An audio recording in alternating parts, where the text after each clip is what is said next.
हरे कृष्णा, राधे राधे। नमस्कार दोस्तों, आप सभी को मार्गशीर्ष पूर्णिमा की हार्दिक शुभकामनाएं। जय श्री कृष्णा, राधे राधे। बोलिए श्री सत्यनारायण भगवान की जय। मार्गशीर्ष का महीना भगवान श्री लक्ष्मी नारायण जी को अत्यधिक प्रिय है। वैसे तो पूरे अगहन मास में श्री सत्यनारायण भगवान की कथा को सुनने से अनंत फलों की प्राप्ति होती है, किंतु मार्गशीर्ष पूर्णिमा के दिन श्री सत्यनारायण भगवान की कथा को सुनने से मनुष्यों के सभी पाप और संकट कट जाते हैं तथा सभी मनोकामनाओं की पूर्ति होती है। तो आइए भगवान श्री लक्ष्मी नारायण जी के चरणों का ध्यान करते हुए आज के पूर्णिमा के दिन बड़ी ही श्रद्धा और प्रसन्न चित्त मन से श्री सत्यनारायण भगवान की कथा को सुनते हैं। आप सभी दर्शकों से निवेदन है कि इस कथा को पूरा अवश्य सुनिएगा। आमतौर पर देखा जाता है कि किसी भी शुभ काम से पहले या मनोकामना पूरी होने पर श्री सत्यनारायण व्रत की कथा सुनी जाती है और कथा करवाई जाती है। सनातन धर्म से जुड़ा शायद ही कोई ऐसा व्यक्ति होगा जिसने श्री सत्यनारायण कथा का नाम न सुना हो। इस कथा को सुनने का फल हजारों सालों तक किए गए यज्ञ के बराबर माना जाता है। शास्त्रों के अनुसार ऐसा माना गया है कि इस कथा को सुनने वाला व्यक्ति अगर व्रत रखता है तो उसके जीवन के दुखों को श्री हरि विष्णु स्वयं ही हर लेते हैं। स्कंद पुराण के अनुसार भगवान सत्यनारायण श्री हरि विष्णु का ही दूसरा स्वरूप है। इस कथा की महिमा को भगवान सत्यनारायण ने अपने मुख से देव ऋषि नारद को बताया है। पूर्णिमा के दिन इस कथा को सुनने का विशेष महत्व है। कलयुग में इस व्रत कथा को सुनना बहुत प्रभावशाली माना गया है। तो हमारी आप सभी से भी नम्र विनती है कि इस कथा को अंत तक और पूरा अवश्य सुनिएगा। जो लोग पूर्णिमा के दिन कथा नहीं सुन पाते हैं वे कम से कम भगवान सत्यनारायण का मन में ध्यान कर लें। इससे भी आपको विशेष लाभ होगा और सभी संकट मिट जाएंगे। पुराणों में भी ऐसा बताया गया है कि जिस स्थान पर श्री सत्यनारायण भगवान की पूजा होती है वहाँ गौरी, गणेश, नवग्रह और समस्त दिग्पाल आ जाते हैं। केले के पेड़ के नीचे अथवा घर के ब्रह्म स्थान पर पूजा करना उत्तम फल देता है। भोग में पंजीरी, पंचामृत, केला और तुलसी दल विशेष रूप से शामिल करें। सिर्फ पूर्णिमा को ही नहीं, परिस्थितियों के मुताबिक किसी भी दिन कथा कही और सुनी जा सकती है। बृहस्पतिवार को कथा सुनना विशेष लाभकारी होता है। भगवान तो बस प्रेम और भाव के भूखे हैं। इस कथा के प्रभाव से खुशहाल जीवन, दाम्पत्य सुख, वन चाहे वर, वधु, संतान, स्वास्थ्य जैसी समस्त मनोकामनाओं की पूर्ति होती है।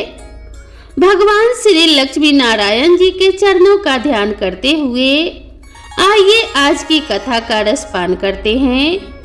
एक समय की बात है, नैमिषारण्य तीर्थ में शौनकादि 88,000 ऋषियों ने श्री सूत जी से पूछा कि हे प्रभु, इस कलयुग में वेद विद्या रहित मनुष्य को प्रभु भक्ति किस प्रकार मिल सकती है तथा उनका उद्धार कैसे होगा।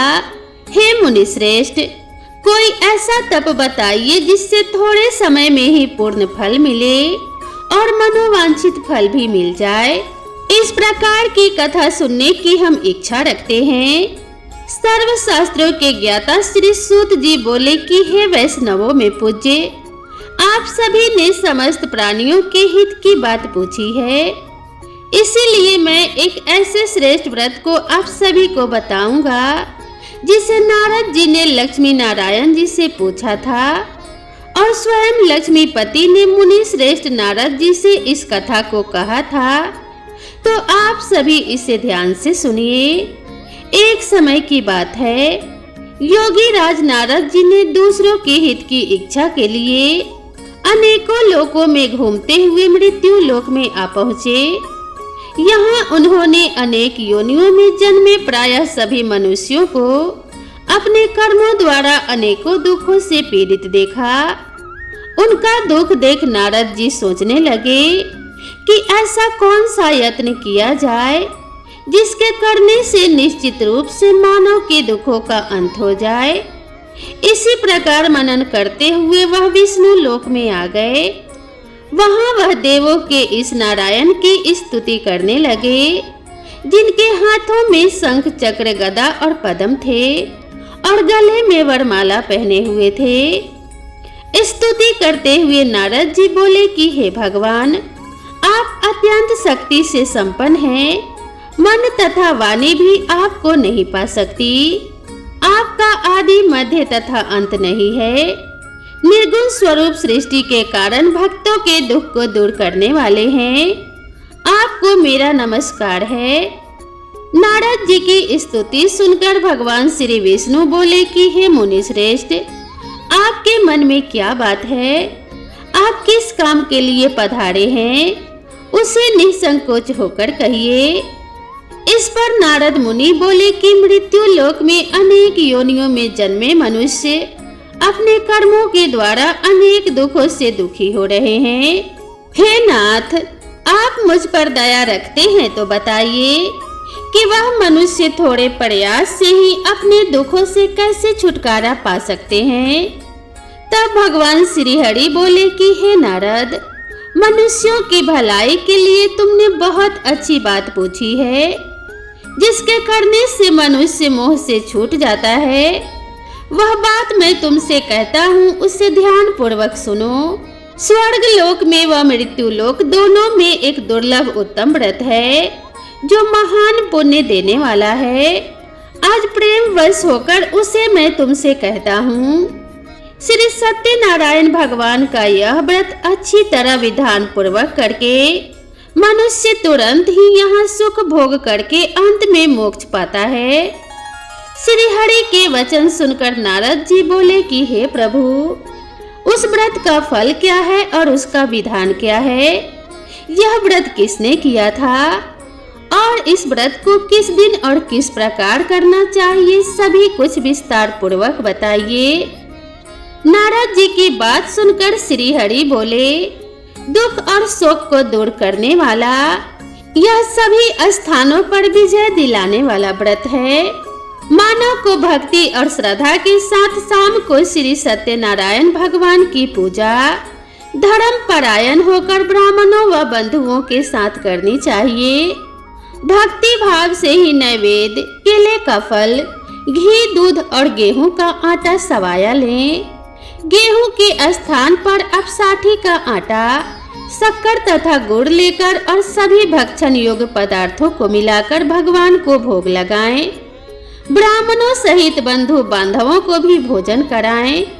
उसके बाद स्वयं भोजन करें।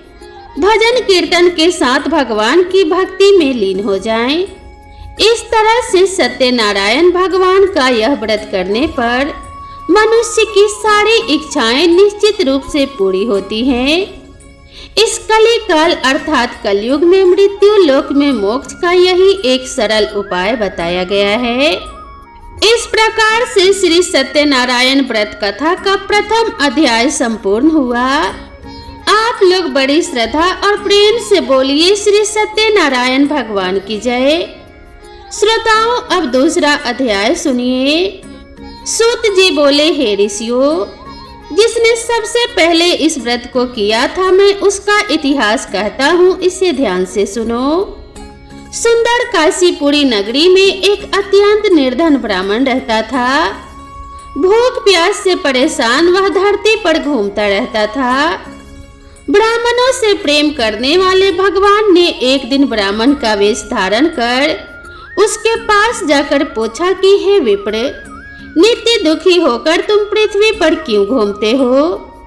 दीन ब्राह्मण बोला, मैं निर्धन ब्राह्मण हूँ, भिक्षा के लिए धरती पर घूमता हूँ। हे भगवान, यदि आप इसका कोई उपाय जानते हैं तो मुझे बताइए। वृद्ध ब्राह्मण बोले कि श्री सत्यनारायण भगवान मनोवांछित फल देने वाले हैं, इसीलिए तुम उनका पूजन करो। इसे करने से मनुष्य सभी दुखों से मुक्त हो जाता है। वृद्ध ब्राह्मण बनकर आए श्री सत्यनारायण भगवान उस निर्धन ब्राह्मण को व्रत का सारा विधान बताकर अंतर्ध्यान हो गए। ब्राह्मण मन ही मन सोचने लगा कि जिस व्रत को वृद्ध ब्राह्मण करने को कह गया है उसे मैं अवश्य करूंगा। यह निश्चय करने के बाद उसे रात में नींद नहीं आई। वह सवेरे उठकर श्री सत्यनारायण भगवान के व्रत का निश्चय कर भिक्षा के लिए चला गया। उस निर्धन ब्राह्मण को भिक्षा में बहुत सा धन मिला, जिससे उसने बंधु बांधवों के साथ मिलकर श्री सत्यनारायण भगवान का व्रत संपन्न किया। भगवान सत्यनारायण का व्रत संपन्न करने के बाद वह निर्धन ब्राह्मण सभी दुखों से मुक्त हो गया और अनेक प्रकार की संपत्तियों से युक्त हो गया। उसी समय से यह ब्राह्मण हर माह इस व्रत को करने लगा। इस तरह से श्री सत्यनारायण भगवान के व्रत को जो कोई मनुष्य करेगा वह सभी प्रकार के पापों से छूटकर मोक्ष को प्राप्त होगा। जो मनुष्य इस व्रत को करेगा वह भी दुखों से मुक्त हो जाएगा। सूत जी बोले, इस तरह से नारद जी से नारायण जी का कहा हुआ श्री सत्यनारायण व्रत को मैंने तुमसे कहा। हे विप्रो, मैं अब और क्या कहूँ। ऋषि बोले, हे मुनिवर, संसार में उस विप्र से सुनकर और किस किस ने इस व्रत को किया, हम सब इस बात को सुनना चाहते हैं। इसके लिए हमारे मन में श्रद्धा का भाव है। सूत जी बोले, हे मुनियों, जिस जिस ने इस व्रत को किया है वह सब सुनो। एक समय वही विप्र धन और ऐश्वर्य के अनुसार अपने बंधु बांधवों के साथ इस व्रत को करने को तैयार हुआ। उसी समय एक लकड़ी बेचने वाला बूढ़ा आदमी आया और लकड़ियां बाहर रखकर अंदर ब्राह्मणों के घर में गया। प्यास से दुखी लकड़हारा उन्हें व्रत करते देख प्रणाम करके पूछने लगा कि आप यह क्या कर रहे हैं तथा इसे करने से क्या फल मिलेगा, कृपया मुझे भी बताइए। ब्राह्मण ने कहा कि हे राजन, सब मनोकामनाओं को पूर्ण करने वाला यह श्री सत्यनारायण भगवान का व्रत है। इनकी कृपा से ही मेरे घर में धान्य धान्य आदि की वृद्धि हुई है। विप्र से श्री सत्यनारायण व्रत के बारे में जानकर लकड़हारा बहुत प्रसन्न हुआ। चरणामृत लेकर वह प्रसाद खाने के बाद अपने घर गया। लकड़हारे ने अपने मन में संकल्प लिया कि आज लकड़ी बेचने से जो धन मिलेगा उसी से मैं श्री सत्यनारायण भगवान का उत्तम व्रत करूंगा। मन में इस विचार को लेकर बूढ़ा आदमी सिर पर लकड़ियां रखकर उस नगर में बेचने गया जहां धनी लोग ज्यादा रहते थे।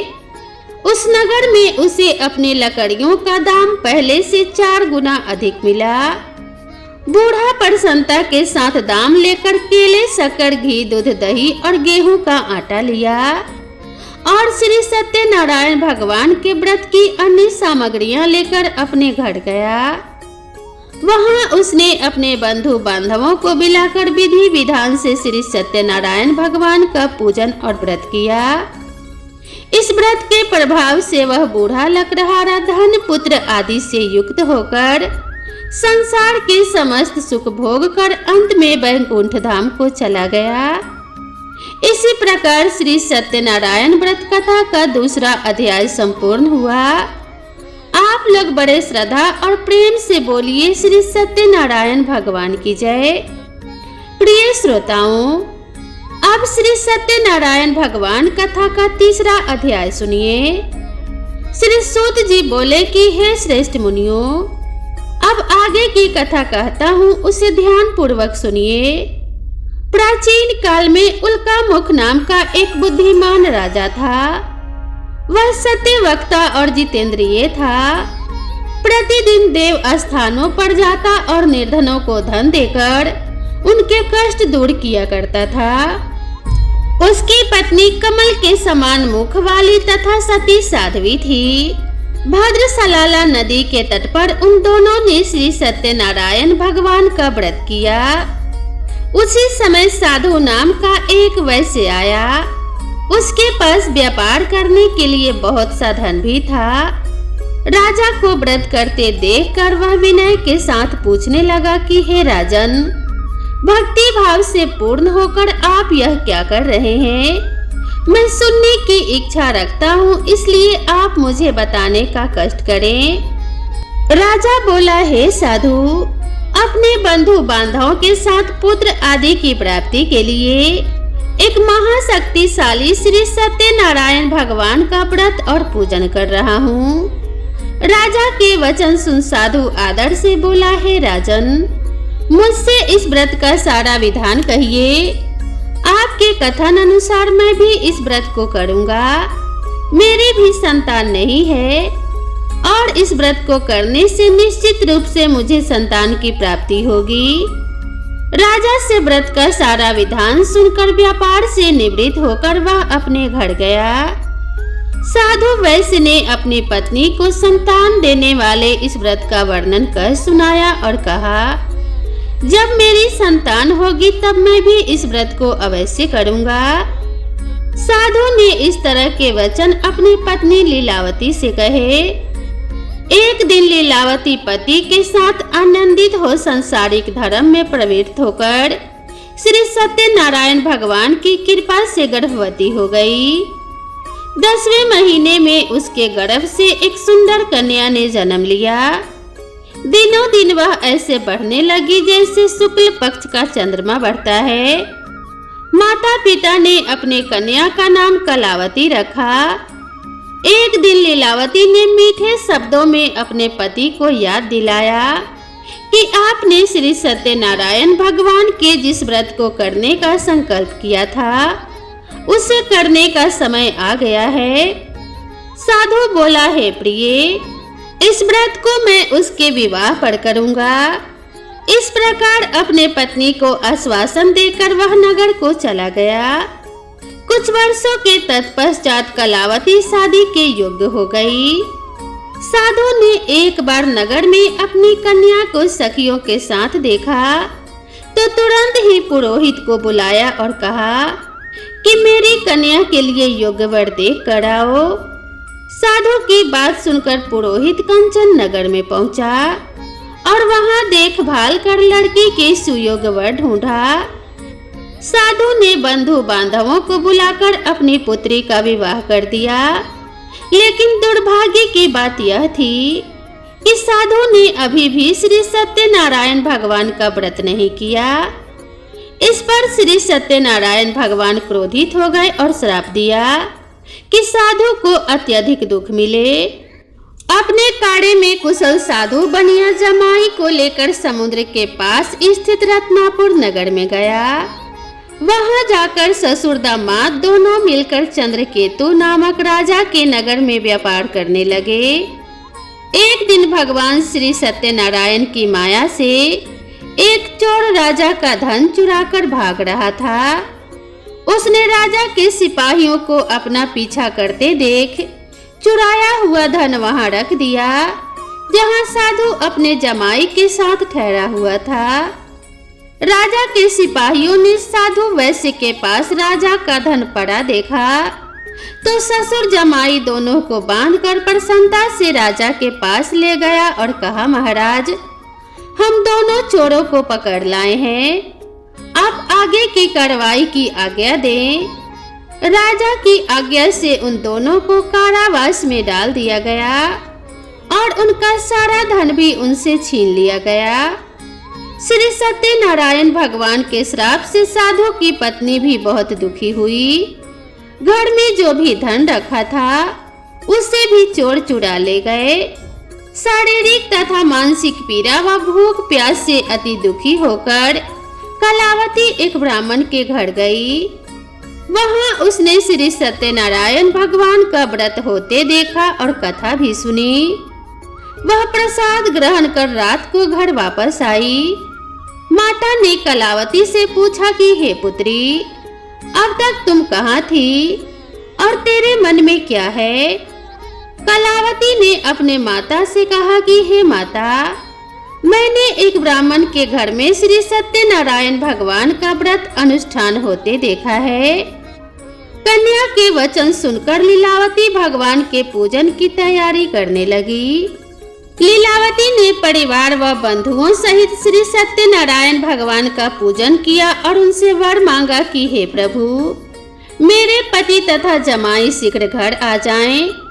साथ ही यह भी प्रार्थना करने लगी कि हम सबका अपराध भगवान क्षमा करें। श्री सत्यनारायण भगवान इस व्रत से संतुष्ट हो गए और राजा चंद्रकेतु को सपने में दर्शन देकर कहा कि हे राजन, तुम उन दोनों वैश्य को छोड़ दो और तुमने उनका जो धन लिया है उसे भी वापस कर दो। अगर ऐसा नहीं किया तो मैं तुम्हारा धन, राज्य और संतान सभी को नष्ट कर दूंगा। राजा को यह सब कहकर श्री सत्यनारायण भगवान अंतर्ध्यान हो गए। प्रातः काल सभा में राजा ने अपना सपना सुनाया और बोले, वणिक पुत्रों को कैद से मुक्त कर सभा में लाओ। दोनों ने आते ही राजा को प्रणाम किया। राजा अत्यंत मधुर वाणी में बोले कि हे महानुभावो, दुर्भाग्य से ऐसा कठिन दुख तुम्हें प्राप्त हुआ है, लेकिन अब तुम्हें कोई भय नहीं है। ऐसा कहकर राजा ने उन दोनों को नए वस्त्र और आभूषण पहनाए और जितना धन उनका लिया था उससे 2 गुना धन वापस कर दिया। दोनों वैश्य अपने घर को चल दिए। इस प्रकार श्री सत्यनारायण व्रत कथा का 3रा अध्याय यहीं पर संपूर्ण हुआ।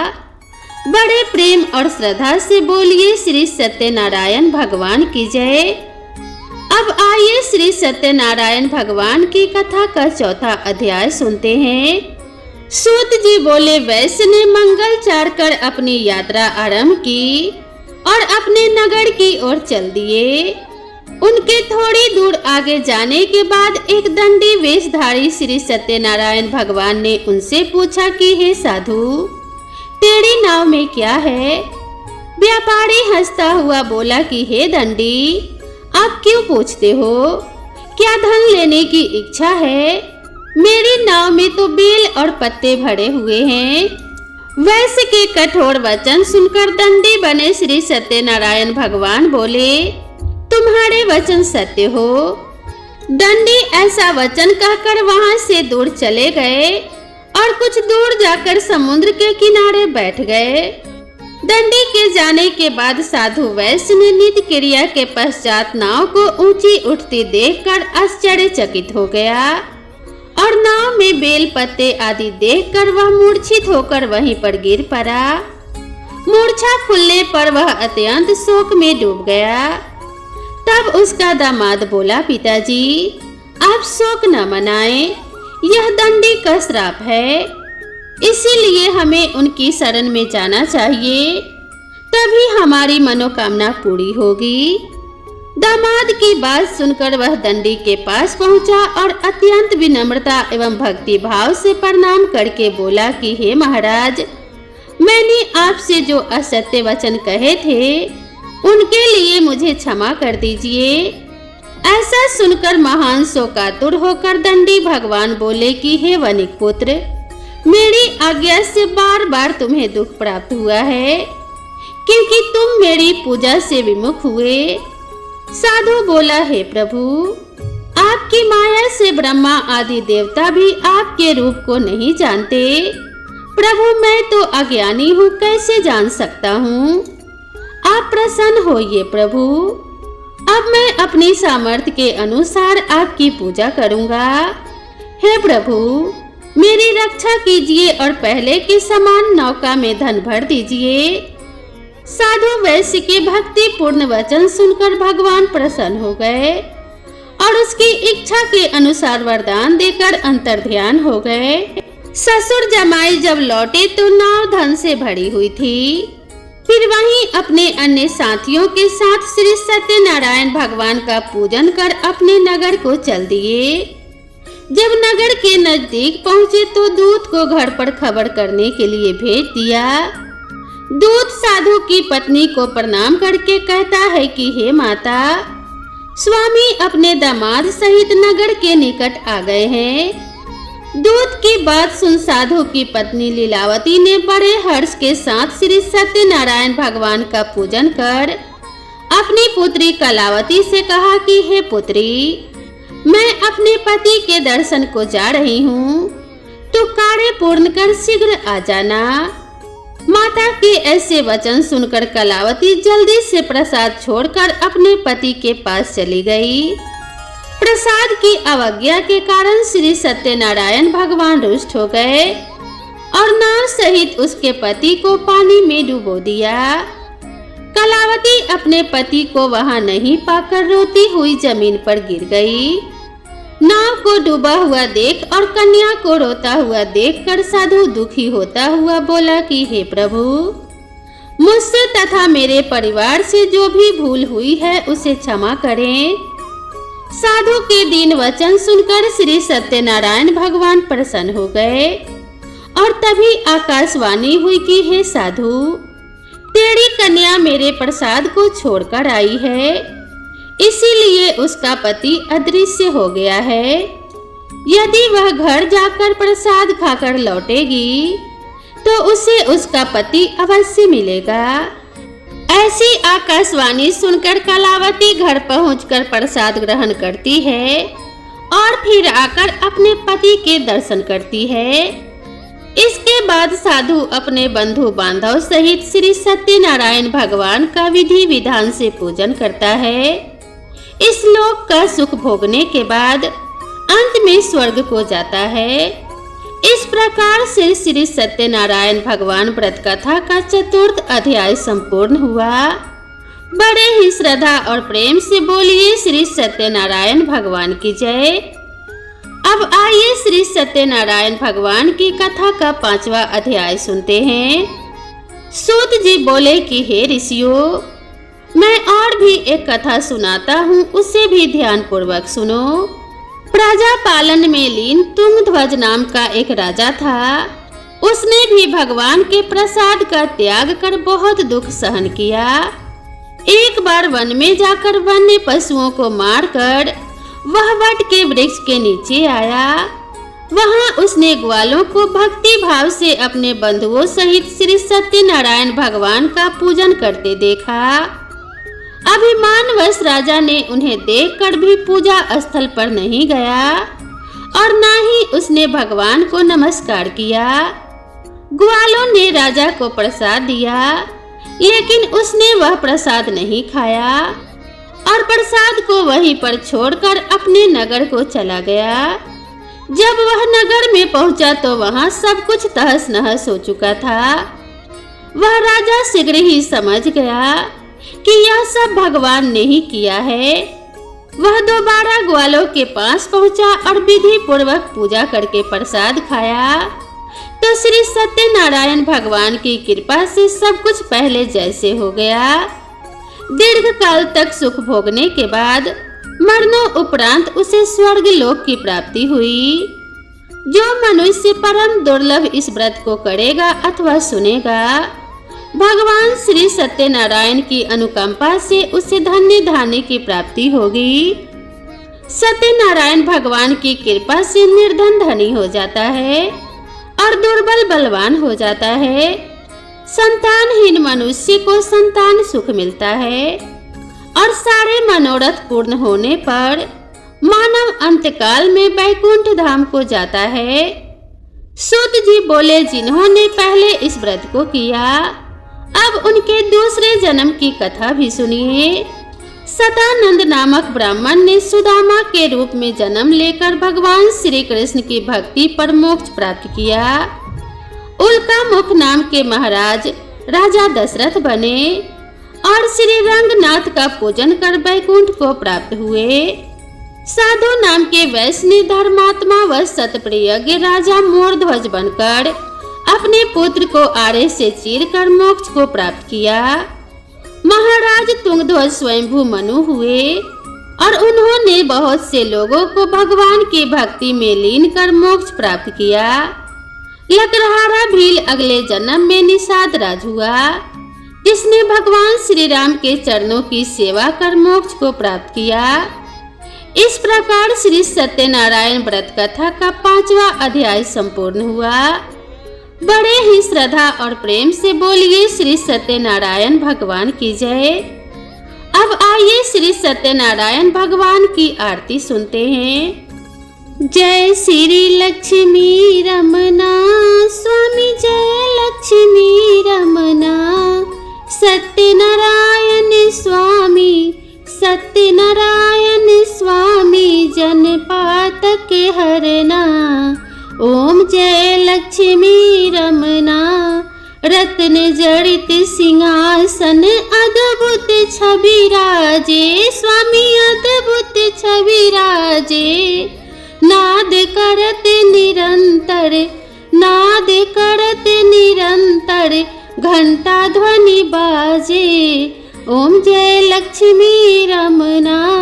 प्रगट भये कलि कारण, द्विज को दर्श दियो स्वामी, द्विज को दर्श दियो। बूढ़ा ब्राह्मण बन के, बूढ़ा ब्राह्मण बन के, कंचन महल कियो। ओम जय लक्ष्मी रमना। दुर्बल भील कराल, जिन पर कृपा करी स्वामी, जिन पर कृपा करी।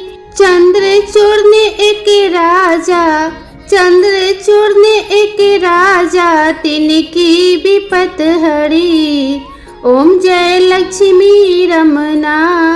वैश्य मनोरथ पायो, श्रद्धा तज दीनी स्वामी, श्रद्धा तज दीनी। सो फल भोग्य प्रभु जी, सो फल भोग्य प्रभु जी, फिर स्तुति कीनी। ओम जय लक्ष्मी रमना। भाव भक्ति के कारण छिन छिन रूप धरी स्वामी, छिन छिन रूप धरी। श्रद्धा धारण कीनी, श्रद्धा धारण कीनी, जन को काज सरियो। ओम जय लक्ष्मी रमना।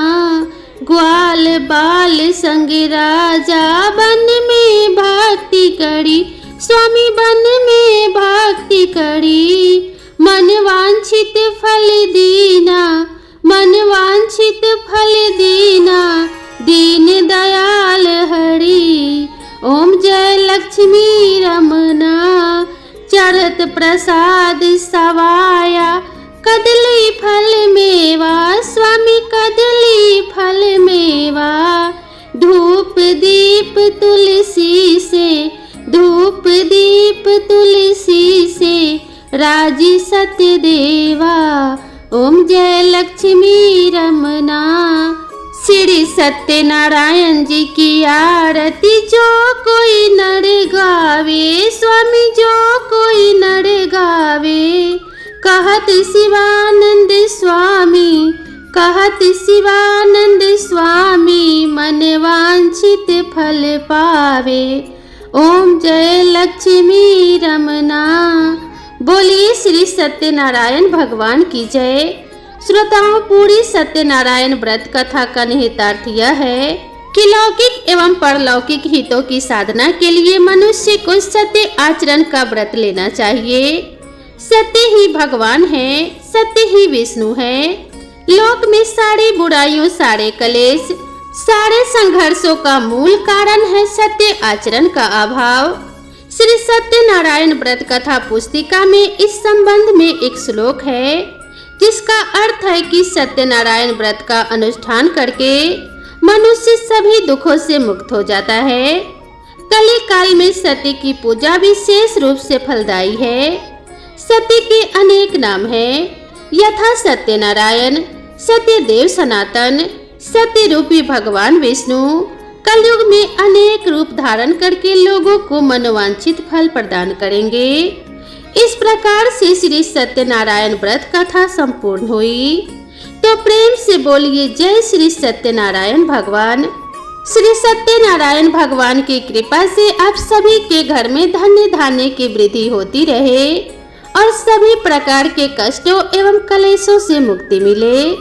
माता लक्ष्मी का आशीर्वाद आप सभी के ऊपर सदैव बना रहे, इसी कामना के साथ आप सभी से विदा लेते हैं। वीडियो पसंद आई हो तो वीडियो को एक लाइक जरूर करें। साथ ही चैनल पर पहली बार आए हैं तो चैनल को सब्सक्राइब करना ना भूलें। तो मिलते हैं इसी तरह की नेक्स्ट वीडियो में, तब तक के लिए राधे राधे।